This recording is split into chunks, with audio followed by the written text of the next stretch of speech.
Y me da mucho gusto también comunicarles que vamos a iniciar una nueva serie de carácter escatológico, de carácter profético. Cuando hablamos de escatología, logos, conocimiento, escato, las cosas del más allá o las cosas del final de los tiempos. Entonces la escatología es la rama de la teología que trata con las cosas de los últimos tiempos, o sea, las profecías de los últimos tiempos. Y así vamos a titular esta serie, Conociendo el fin de los tiempos.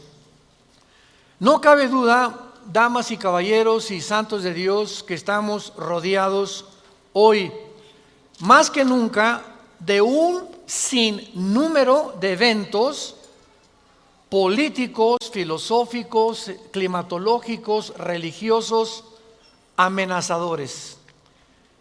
En el mundo siempre ha habido guerras, en el mundo siempre ha habido depravación sexual, degradación moral, siempre ha habido revoluciones, golpes de Estado, etcétera, etcétera. Pero nunca todas estas situaciones u eventos habían convergido como en el momento en que nos encontramos actualmente.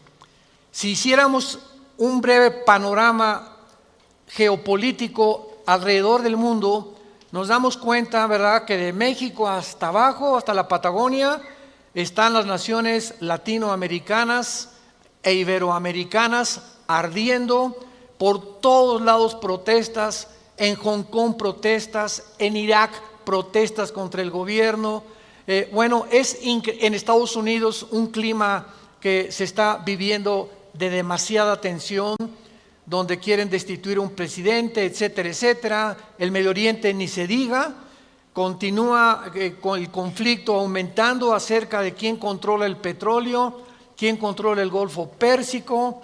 Estados Unidos abandona a los kurdos, que es el grupo étnico entre Siria y Turquía, que defendieron a Estados Unidos durante la guerra del Golfo Pérsico. Y vemos un mare magnum en el mundo donde volteamos y estamos preguntándonos, en medio de tantas cosas, ¿quiénes son los buenos y quiénes son los malos? ¿Quién tiene la razón de todo lo que oímos en los periódicos, en la televisión? Unos dicen una cosa: golpe de Estado, no fue golpe de Estado. Revolución, no fue revolución. Los kurdos esto, Estados Unidos por acá. Y estamos en medio de un mundo verdaderamente confundido. Sin embargo, la Biblia nos muestra que nosotros no debemos vivir en confusión. Ya cuando un cristiano dice, no sé quién tiene la razón, o creo yo porque los medios de comunicación, recuerden algo, ¿verdad? Los medios de comunicación, televisiones, radios, etcétera, etcétera, muchas veces tergiversan las noticias de tal manera que llegan a manipularnos y hacernos creer lo que ellos creen.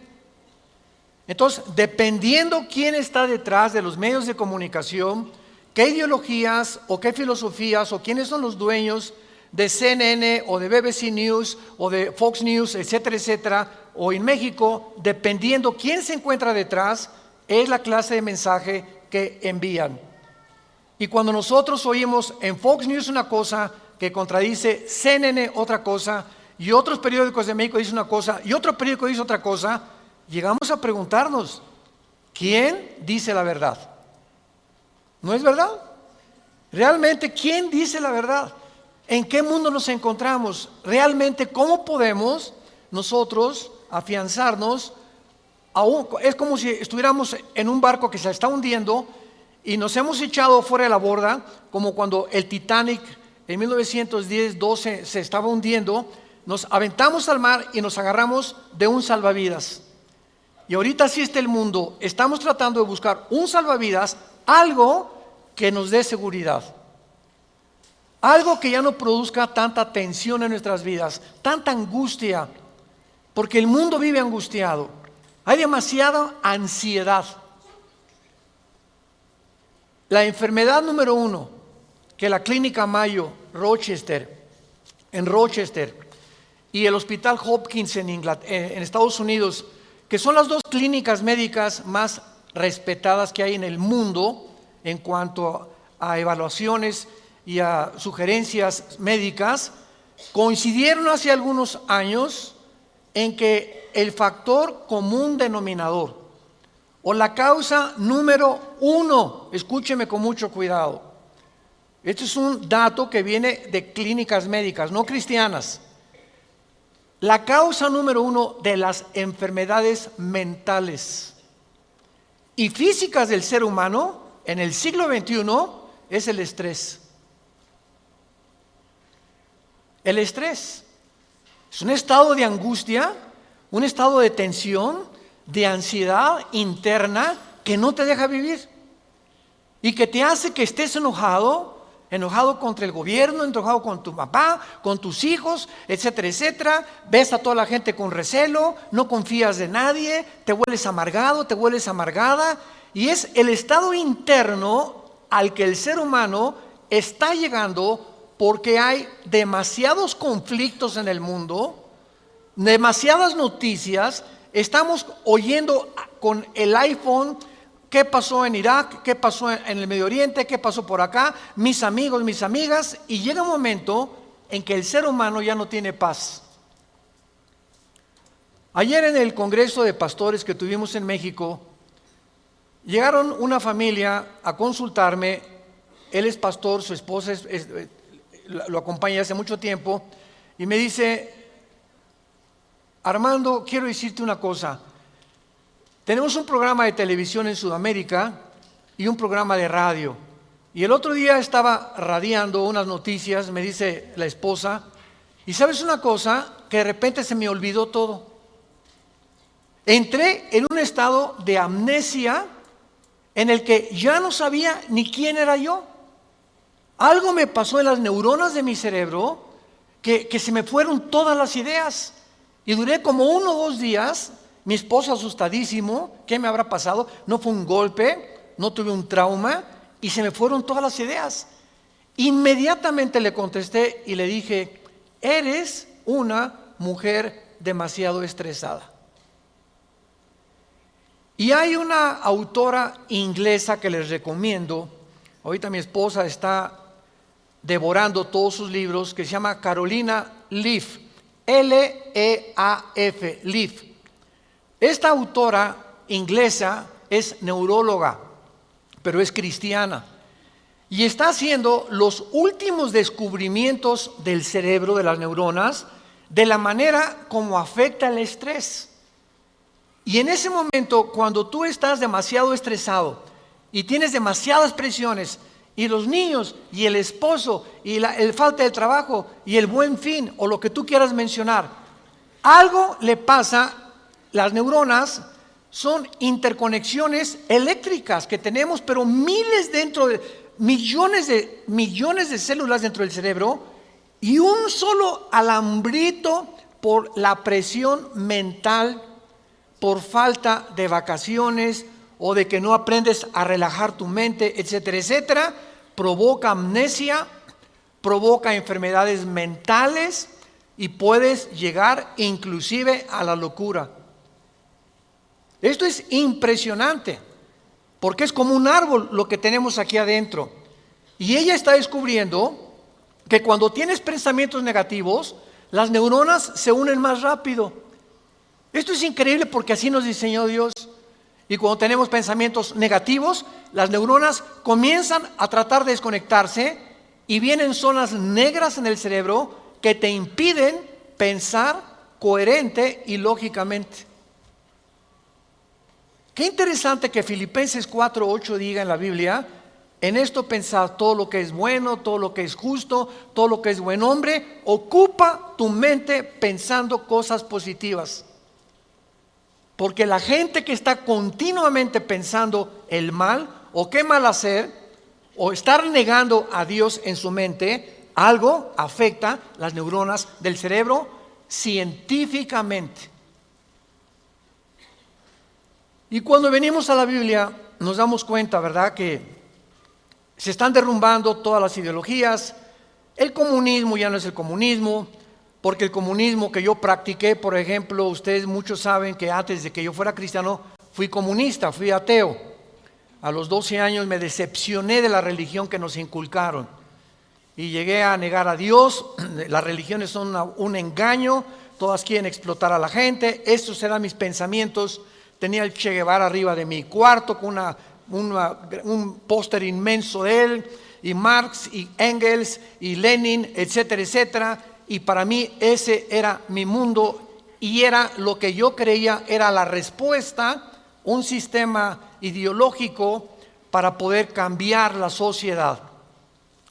Sin embargo, cuando descubrí, ¿verdad?, que este sistema era completamente contradictorio, como se demostró en 1990, que cayó el comunismo en Europa, cuando Mikhail Gorbachev confesó que era una ideología.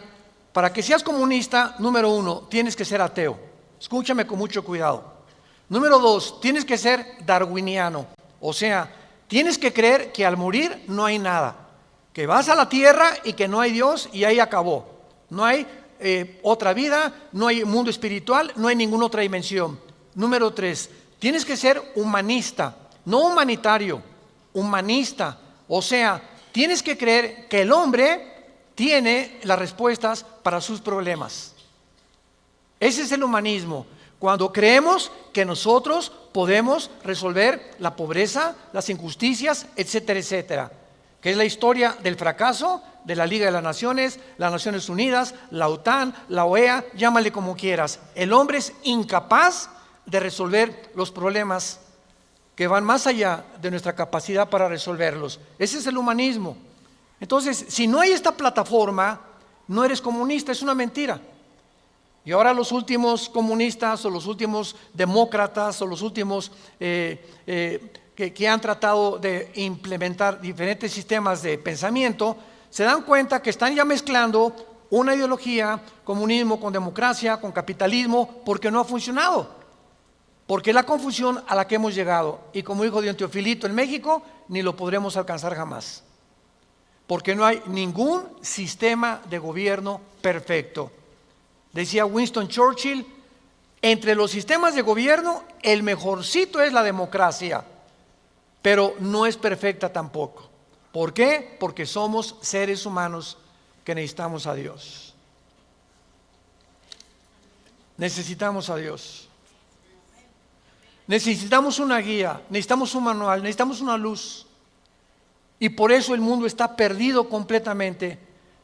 Me decía el otro día un piloto que es vecino de la casa de ustedes donde vivimos, de American Airlines, me decía: Armando, le digo, oye, cuando tú vas en el avión allá a 10,000 metros, 10 kilómetros arriba de la superficie de la tierra, 33,000 pies, 35,000 pies, ¿cómo le haces para saber si no vas para acá o no vas para acá? O vas subiendo o vas bajando, porque la cabina del piloto es pues muy poquita, nada más ve lo que está enfrente. Me dice: Armando, sería imposible que nosotros piloteáramos sin instrumentos. Los instrumentos nos muestran claramente la dirección que vamos a llevar, a qué altura estamos, etcétera, etcétera. Sin instrumentos, un capitán de un barco en medio del océano no sabría cuál es el norte, el sur o a dónde irse si no tuviera una brújula. Y así nosotros no sabemos a dónde ir si no tenemos instrumentos, si no tenemos un mapa que nos ha dejado Dios, que se llama las Sagradas Escrituras. Y haríamos bien en estar atentos a este libro como una antorcha que alumbra en lugar oscuro, hasta que el lucero de la mañana salga en nuestros corazones. Vamos pues a abordar este tema y esta serie, porque ante todos los eventos que está el mundo atravesando actualmente, que amenazan nuestra tranquilidad, nuestra familia, nuestro futuro, provocan ansiedad, angustia. ¿Qué pasa si pierdo el trabajo? ¿Qué pasa si el peso pierde más valor ante el dólar? Si cae el petróleo, si viene un gobierno en México, o si viene una guerra nuclear. Todas estas cosas producen ansiedad, producen incertidumbre. producen intranquilidad. Y Dios no quiere que vivamos así. Dios quiere que en medio de este mundo tengamos una esperanza, tengamos una seguridad de que las cosas van a mejorar. Que lo mejor de nosotros está por delante. Y que aunque el mundo sea cubierto de tinieblas, en nosotros debe haber luz. Porque somos la familia de Dios, que dio a su Hijo en una cruz hace 2000 años para que pudiéramos comprender el mensaje del Evangelio, de las buenas noticias, de la gracia de Dios en su Hijo Jesucristo. Podemos saber exactamente, y este es el tema que vamos a abordar en toda esta serie, podemos en la Biblia encontrar datos, información que nos digan en qué tiempo de la historia nos encontramos. ¿Podríamos realmente decir con seguridad nos encontramos a 10 años de que Cristo venga, o a 5 años de que Cristo venga, o nos encontramos al borde de un caos nuclear, o estamos en la orillita de la autodestrucción del ser humano? Esta información se encuentra en este libro, porque cuando comienzas a escudriñar este libro y nos comenzamos a ver que Dios nos comienza a despejar incógnitas y los velos negros que nos impiden ver hacia adelante comienzan a ser quitados por la luz del Espíritu de Dios, comenzamos a caminar con confianza en la vida. Si yo estoy en una cueva oscura, yo no sé si dar un paso por acá porque no veo, está tan oscuro que a lo mejor está ahí un murciélago o una roca o algo. Pero si alguien me da una lámpara, ¿qué hace la lámpara? Inmediatamente me alumbra 4, 5, 10 metros hacia adelante. Y con esa lámpara puedo caminar con confianza porque voy viendo dónde voy pisando. ¿Correcto? Bueno, así es exactamente en el mundo espiritual. El mundo ahorita no tiene lámpara, están así. ¿Será melón? ¿Será sandía? ¿Será ya sabes quién? Por aquí, por allá, ¿y para dónde? Esto, ¿tendrá razón ellos? ¿Tendrá razón estos? ¿Tendrá razón este gobernante? Por acá, y así está el mundo. Pero cuando tenemos la palabra profética más segura, vamos a comenzar a caminar con confianza y a darnos cuenta del Dios que nos dice: no temas.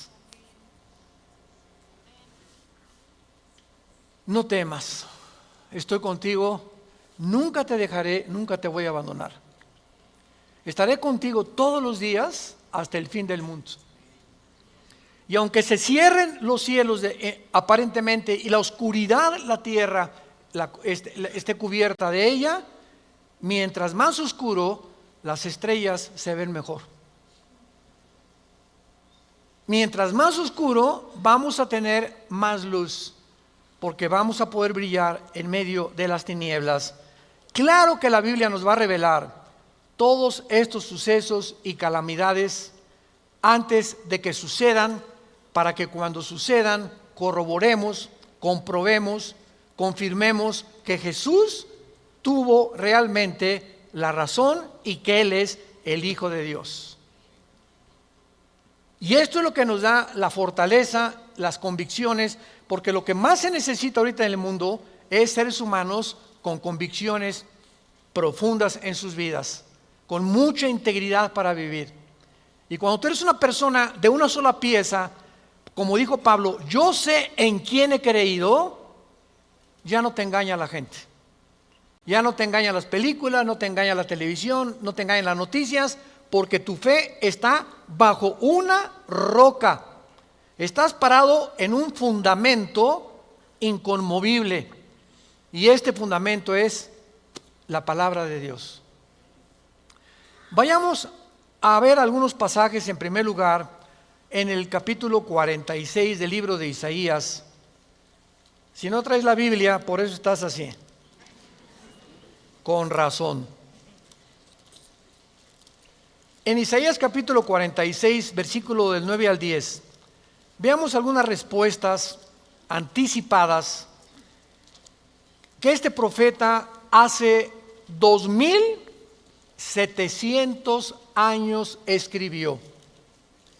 Isaías 46, versículo 9 y versículo 10.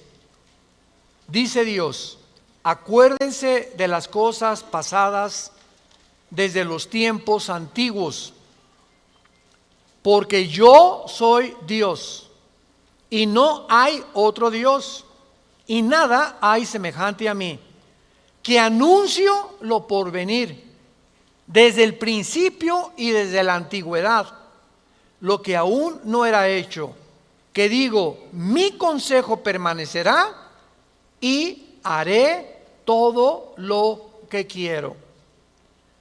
En este pasaje Dios claramente nos muestra que Él va a demostrar, el Dios de la Biblia, que Él es Dios, y que todos los demás dioses, ¿verdad?, no son realmente más que ídolos. Y aunque detrás de todo esto hay criaturas espirituales que se le llama dioses en la Biblia, Él es el Elohim de los Elohim, Él es el Dios de los dioses, Él es el rey de todos los demás súbditos que ocupan el universo, y que Él nos va a anunciar lo que va a venir para que sepamos algo. Lo que Dios dice va a permanecer, y va a hacer todo lo que Él ha dicho que va a hacer en la Biblia.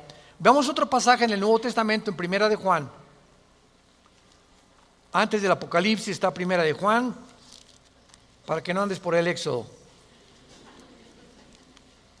En Primera de Juan, capítulo 4, versículos 5 al 6, el apóstol, el último de los apóstoles de Jesucristo, que murió a los 93, 92 años de edad, fue el último que murió de ellos, escribe, Primera de Juan 4, del 5 al 6, ellos son del mundo. Siga con cuidado esta lectura. Ellos son del mundo, por eso hablan del mundo, y el mundo los oye. Nosotros somos de Dios. El que conoce a Dios nos oye. El que no es de Dios no nos oye. En esto conocemos el espíritu de verdad y el espíritu de error. Tú prendes el radio y dices, ¿qué quiero oír? La charrita del cuadrante. Bueno, porque eso es lo que quieres oír. Pero al mismo tiempo tu aparatito de tu radio tiene ondas, y tiene FM, tiene AM, y tiene como 50 estaciones más que tú puedes oír. En el FM 91.13, 1440, etcétera, etcétera, ¿verdad? Pero tú sintonizas lo que tú quieres oír. El mundo espiritual que nos rodea, ahorita aquí cerca de nosotros, todas estas ondas radiales y de video y de televisión están pasando junto a nosotros, pero ese aparatito las capta, son invisibles, y el hecho que no las veamos no implica que no existen, porque aquí están junto a nosotros, pero ese aparatito lo prendo y capta esa onda que yo quiero, o hay otra banda más chica, o hay otra más grande, pero capta, repito, la estación que tú quieres bajar del mundo invisible. Y así pasa en el mundo espiritual.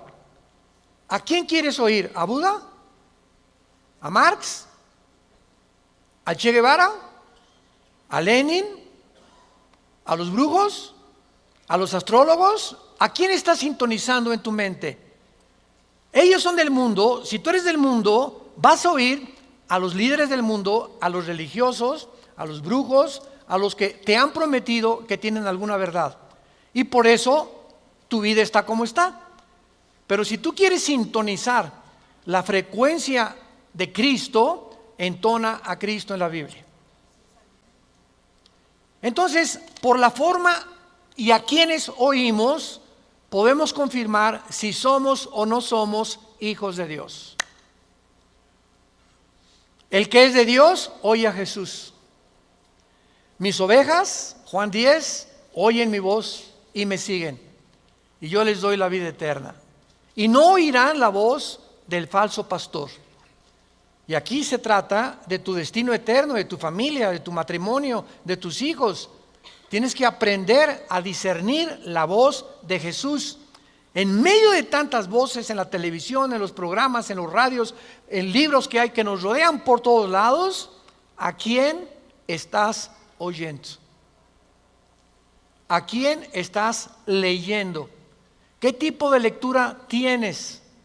¿Qué tipo de actividades tienes para saber si tú eres y tienes el espíritu de verdad o tienes el espíritu de error? Muy bien. En la Biblia tenemos tres principales fuentes de información de las profecías bíblicas. Esto es bien importante. Hay tres fuentes de información en la Biblia que vamos rápidamente a verlas, que nos muestran la fase final de la historia humana en tres pasajes de la Biblia y que nos vienen realmente a confirmar en qué época nos encontramos. Estas tres son, en primer lugar, el Sermón del Monte de Jesús, que se encuentra en Mateo 24, Marcos 13 y Lucas 21. ¿Cuál es el Sermón del Monte? Cuando los discípulos se acercaron a Jesús, dinos, ¿cuándo será la señal del fin del mundo? ¿Cuándo serán estas cosas y cuándo será la señal de que tú vas a regresar? Y ahí Cristo comienza a enumerar una serie de eventos y señales. Habrá guerras, falsos profetas, muchos van a ser engañados, pestes, terremotos, y será el principio de los dolores. La segunda fuente de información se encuentra en Primera de Tesalonicenses, capítulo 4, del 3 al capítulo 5, versículo 4. Esta revelación la compartió el apóstol Pablo de los últimos tiempos. Y la tercera revelación acerca de los últimos tiempos la encontramos en el libro del Apocalipsis, del capítulo 5 al capítulo 19. En estos capítulos se encuentra claramente todo lo que la planeta Tierra y la humanidad va a atravesar. Ahora, muy bien, cuando estudiamos estos pasajes, podemos concluir que efectivamente vendrán tiempos difíciles al mundo, sorpresivos y amenazadores, que es de lo que hemos estado hablando en los últimos 10-15 minutos. Nadie puede negar que vivimos en un mundo conflictivo, amenazador, que ha llenado al mundo, a los seres humanos, de ansiedad, de intranquilidad, de falta de paz, de suicidios, de mejor me quito la vida, o me emborracho, o me drogo. ¿Por qué los jóvenes se drogan? Pues porque es una forma de evadir la realidad. La realidad para muchos jóvenes es tan negro y tan negro lo que se ve en el mundo, que ya no quieren o no creen que pueden atravesar esa cortina oscura, no creen que hay una luz detrás, y se enfrentan a un mundo que parece que se los está comiendo, tragando, y prefieren salir de este mundo. Los que se drogan, ¿por qué se drogan? Los que se emborrachan, ¿por qué se emborrachan? Porque la realidad es tan cruda que no la quieren enfrentar en sus 5 sentidos. Entonces, detrás de cada persona drogadicta, alcohólica, etcétera, etcétera, se encuentra un conflicto interno espiritual. Porque como en el área forense, cuando tú estudias, yo recuerdo que hubo una época en mi vida que comencé a estudiar criminología, dactiloscopía y balística. Quería ser detective, imagínense. Siempre me ha gustado la investigación. Y me dio unos meses por meterme y compré libros, etcétera, etcétera. Y siempre cuando en esa área te involucras, los detectives o los investigadores siempre están buscando el motivo por el cual alguien le quitó la vida a la otra persona. Porque siempre hay un motivo del que cometió fraude, el motivo de por qué mató a su mamá, el motivo por qué abandonó a su esposa. Siempre detrás de cada acción hay un motivo. Y cuando descubrimos el motivo, nos ayuda a poder tener una pieza del rompecabezas más clara para poder averiguar o decidir quién fue el asesino o quién fue el ladrón o quién se encuentra detrás de eso. Y cuando nosotros vemos esto, ¿verdad?, que el motivo por el cual la gente hace lo que hace en el mundo, nos damos cuenta que el mundo está espiritualmente muriéndose. Y nosotros tenemos la medicina.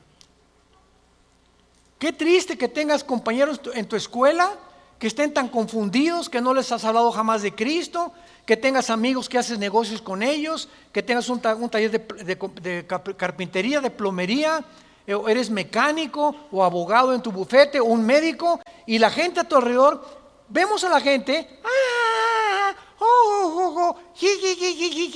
caras vemos y están llorando por dentro, están deshechos por dentro. Que si esa hermanita, la enfermera que diga, ay hermanita doctora, ¿cómo está? Muy buenos días, ¿verdad? Y te encierras con ella y te pones enfrente de ella, te puede olvidar, se quitan esa máscara que están usando y caen en una expresión de llanto, de angustia que están escondiendo, poniéndose una máscara de aparente felicidad. Y así las personas que tú ves, no es cierto que son lo que estás viendo. Detrás de cada persona se encuentra un drama. Se encuentran problemas más allá de lo que podemos imaginarnos. Así que nosotros tenemos la respuesta y la medicina, qué estamos haciendo con ella, y vamos a dar cuentas en la otra vida de todas las cosas que nunca cumplimos en la palabra de Dios al compartir el mensaje de Jesucristo. Ahora bien, vayamos a Mateo 24 y veamos rápidamente que del estudio de estos tres pasajes que acabamos de mencionar, el Sermón del Monte, Primera de Tesalonicenses 4 y el libro de Apocalipsis, podemos concluir, para poner el tapiz, el fundamento de nuestra serie que vamos a seguir desarrollando, que efectivamente estamos en el tiempo de eventos muy amenazadores, sorpresivos, y aunque nosotros los cristianos no querramos ver, ni vamos a estar, esto está garantizado, nosotros no nos vamos a encontrar en los acontecimientos del libro del Apocalipsis. La iglesia no va a encontrarse en los acontecimientos de Primera de Tesalonicenses 4, ni tampoco en el Sermón del Monte, más que en lo que les voy a mostrar ahorita.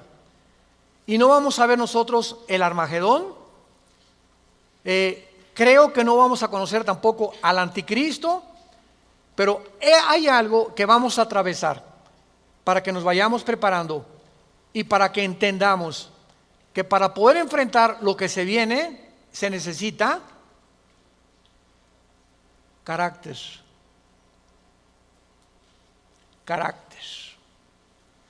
¿Qué es el carácter? Es la formación interna que el Espíritu Santo nos quiere dar, donde estableces fundamentos y convicciones inconmovibles en tu vida. He decidido hacer esto, lo haces. Puntualidad, responsabilidad. Una persona, un cristiano irresponsable, tiene mucho que trabajar con su carácter. Un cristiano que siempre llega tarde a todos lados, tiene que trabajar mucho con su carácter. Decía hace algunos años, cuando Henry Ford hizo el primer carro modelo T, 1904, corría como 25 kilómetros por hora. Su hijo Henry Ford II tomó la Ford Motor Company, la compañía de carros Ford en Estados Unidos, que fue la que más comenzó a vender carros a principios del siglo XX. Y este hombre llegaba a la compañía de Ford y ponía al jefe de la planta, al jefe de la administración, al jefe de la supervisión, ponía a líderes en cada departamento. Y él llegaba cada 2 o 3 meses, y si ese líder no hacía que funcionara la planta que él le había dado, lo corría. Dice, un líder, decía Henry Ford II, es la persona que hace que las cosas sucedan. Y si tú estás al frente de una responsabilidad y no cambias la situación, o no cambias la manera de pensar de los hombres o de tus soldados que tienes bajo tu responsabilidad, tú no eres líder. Entonces, qué importante es que la Biblia dice que todos nosotros debemos ser líderes. Y si somos líderes, tenemos que hacer cambiar las cosas de alguna manera. Vas a hacer cambiar a tu amigo y vas a hacer cambiar a tu amiga y vas a hacer cambiar a tus amigos de la escuela, hasta a tus maestros los vas a confrontar algún día. Discúlpeme, maestro, con el respeto que se merece, no venimos del chango.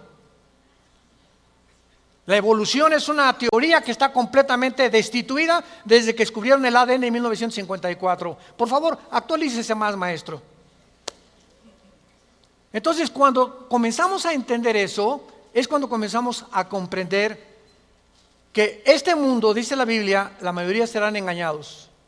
Los mismos escogidos serán engañados porque hay millones de cristianos sin carácter, flojos, irresponsables, impuntuales, sin falta de integridad. A nadie le hablan de Cristo, no comparten las buenas nuevas, no tienen convicciones profundas que los hacen ser gigantes, guerreros de Dios. Dice Mateo capítulo 24 en el Sermón del Monte el Señor Jesucristo, porque se acercan los discípulos para hacerle preguntas, versículo 3, Señor, dinos, vean las 3 preguntas que le hacen hace 2000 años. 1, ¿cuándo serán estas cosas? Querían saber el tiempo los discípulos. 2, ¿qué señal habrá de tu venida? O sea, ¿habrá alguna señal que podamos percibir de que tú ya vienes al mundo? Y 3, ¿y hay alguna señal de que el mundo se va a acabar? De estas 3 preguntas, Cristo comienza a contestar algunas. Por ejemplo, la señal de su venida está hasta el versículo 29 y 30, cuando el sol se oscurecerá, la luna se pondrá, etcétera, etcétera. Y esa es la señal de la venida de Cristo, que no vamos a estar aquí nosotros, porque primero es el arrebatamiento y van a pasar 7 años de la tribulación y viene Jesucristo en la segunda venida, y los que estén en la segunda venida, que se hayan convertido en la persecución del anticristo, van a saber que cuando vengan estas señales cósmicas en el cielo, Cristo aparecerá en las nubes junto con nosotros, porque regresaremos con Él.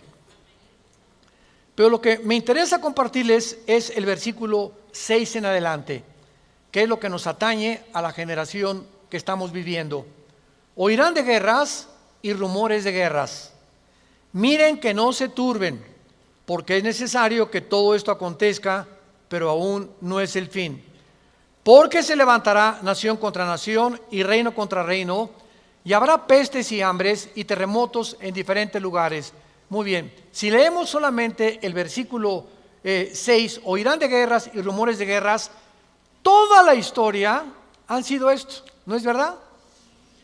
Desde que Caín asesinó a Abel, que Caín asesinó a su hermano Abel, toda la historia, de acuerdo, lo quieres apuntar, al Instituto para la Investigación para la Paz, en Suecia, Estocolmo, dictaminaron que de los 6,000 años aproximadamente de historia que tenemos, de 6,000 años, solamente ha habido 25 años de paz. La historia humana es una historia de guerras, guerras, guerras, guerras, guerras, guerras. En 6,000 años, 25 años de paz. O sea, siempre ha habido conflictos, revoluciones, golpes de Estado. Es la historia de nosotros. Pero entonces ahí podríamos quedar confundidos. Oye, Señor, ¿de qué estás hablando? Siempre ha habido guerras. Versículo 7, Él lo explica. Porque se levantará nación contra nación y reino contra reino.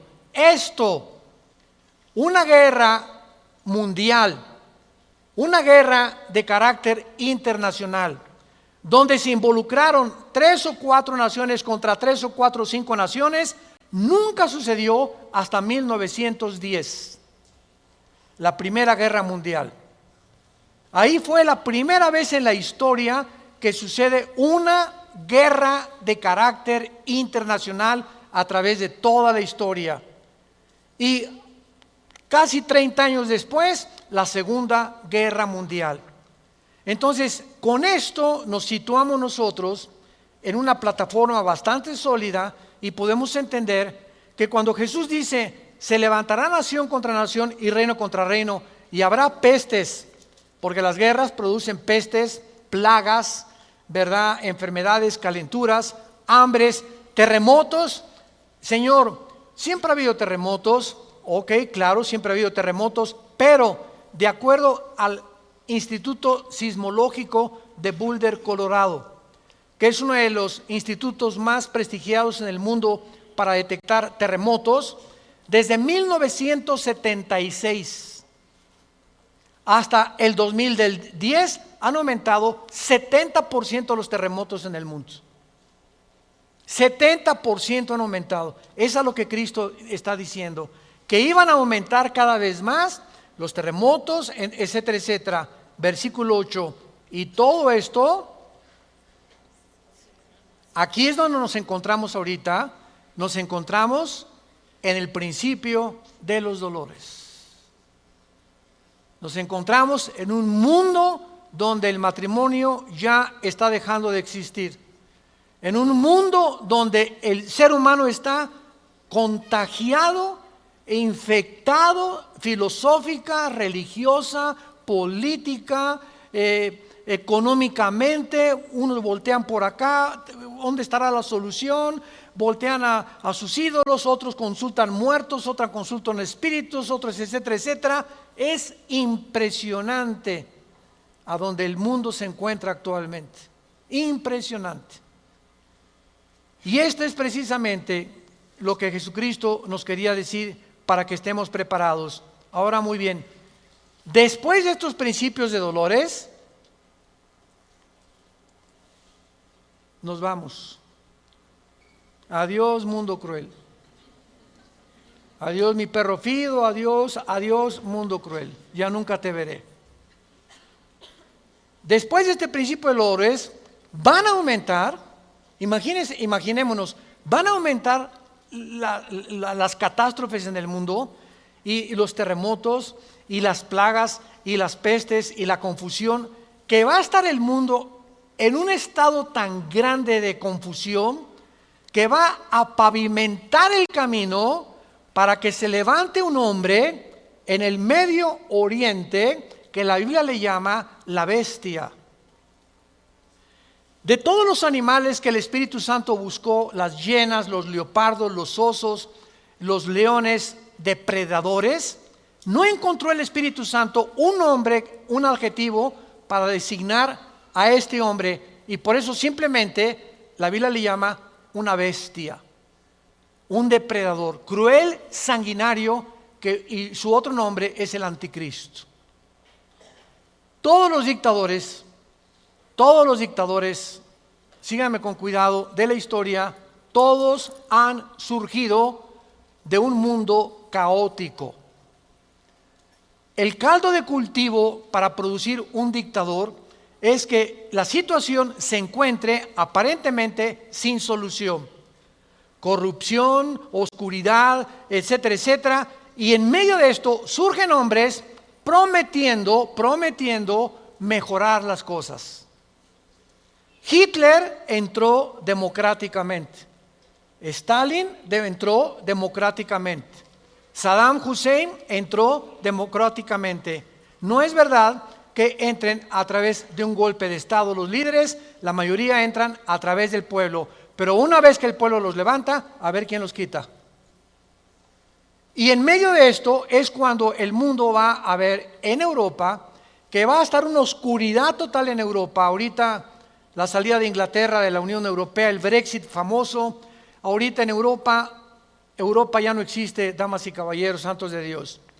Las únicas dos naciones que sobreviven en Europa es Alemania y Francia.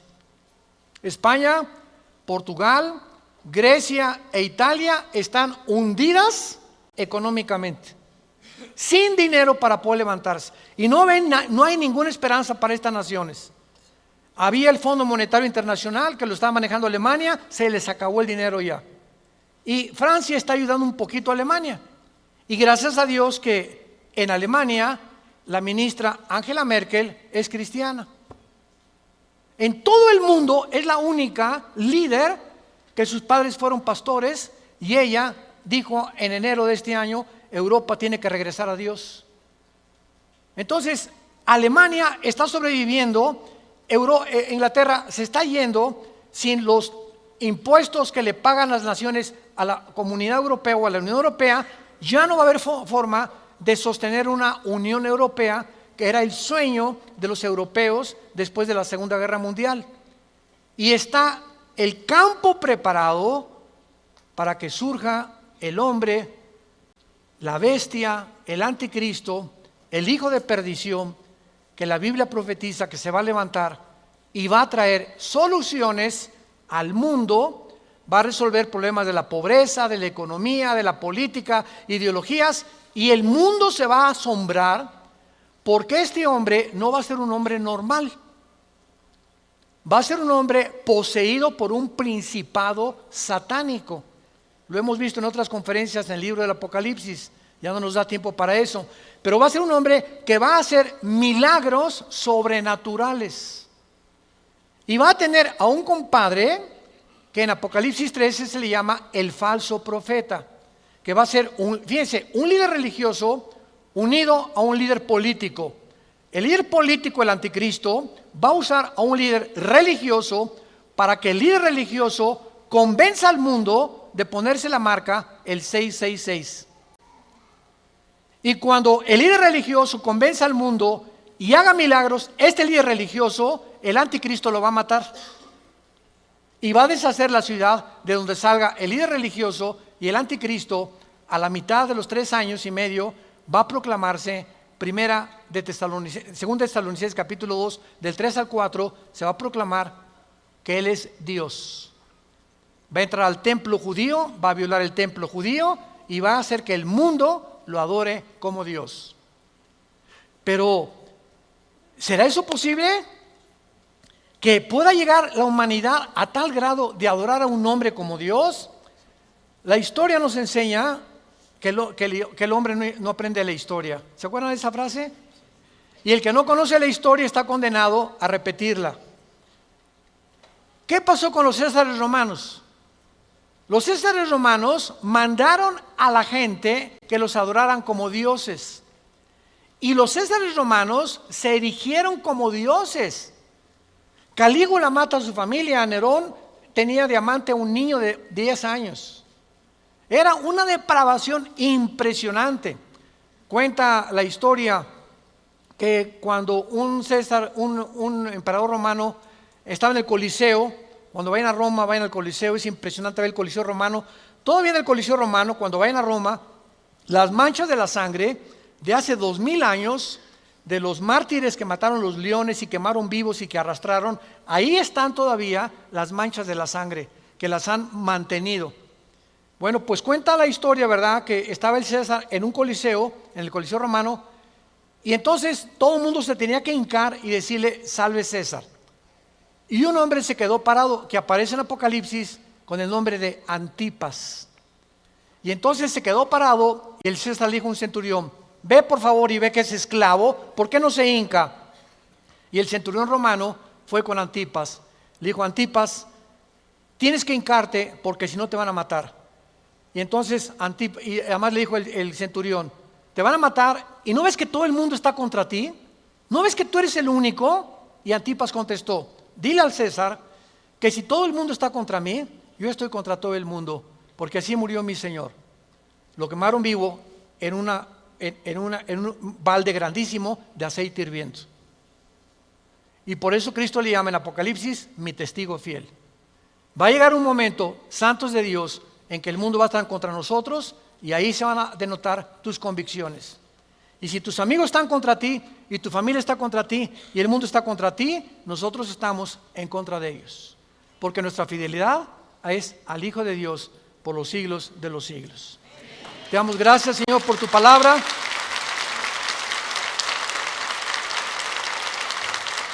Bendito sea el nombre del Hijo de Dios, que nos ha hecho renacer su Padre para una esperanza viva por medio de su resurrección de entre los muertos, para que tengamos una esperanza que no puede morir en nuestro corazón y permanezcamos fieles a esta esperanza a la que todos hemos sido llamados. Al gran pastor de las ovejas, nuestro Señor Jesús, es nuestra lealtad, es nuestro amor, es nuestro corazón. porque Él fue el que dio su vida en nuestro lugar. A ti, Jesús, te damos gracias por vivir dentro de nosotros y saber que más pronto de lo que nos imaginamos, vienes por tu iglesia. Vienes por aquellos que han sido fieles hasta la muerte, que han mantenido firmes sus convicciones en medio de un mundo confundido, donde estos hijos e hijas tuyas han permanecido inconmovibles en la fe, aferrados a la roca, a la palabra de vida, que es la que nos ha dado la vida eterna. Te damos gracias, Señor, porque sigues llamando al mundo al arrepentimiento, a que se vuelvan a ti. No somos dioses, somos seres humanos, agentes morales, débiles, vulnerables, irresponsables de todas nuestras acciones, pensamientos y palabras. Y daremos cuenta algún día, después de nuestra muerte, de todo lo que hicimos mientras estábamos en este cuerpo que es temporal. Un cuerpo sujeto a la corrupción, pero dentro de nosotros el alma y el espíritu vivirá eternamente. Si tú esta mañana quieres invitar a Cristo y aún no estás seguro de que tienes la vida eterna o segura, dile simplemente estas palabras: Señor, te pido perdón por mis pecados. Creo que en esa cruz pagaste por ellos con tu sangre y que a los 3 días resucitaste de los muertos. Y porque creo que vivo, te pido en este instante, Señor Jesús, que entres a mi vida como mi Señor y mi Salvador. Tendré el poder ahora, de la corta vida que me queda, vivirla para ti, conocerte, adorarte y morir en paz, al saber que mis pecados han sido perdonados y que me has amado hasta la muerte. Oramos en tu nombre, bendito Jesús. Amén. Gracias a Dios por esta palabra maravillosa que Dios nos ha dado, la palabra de Dios. Gracias, Señor, por este libro maravilloso que es la Biblia.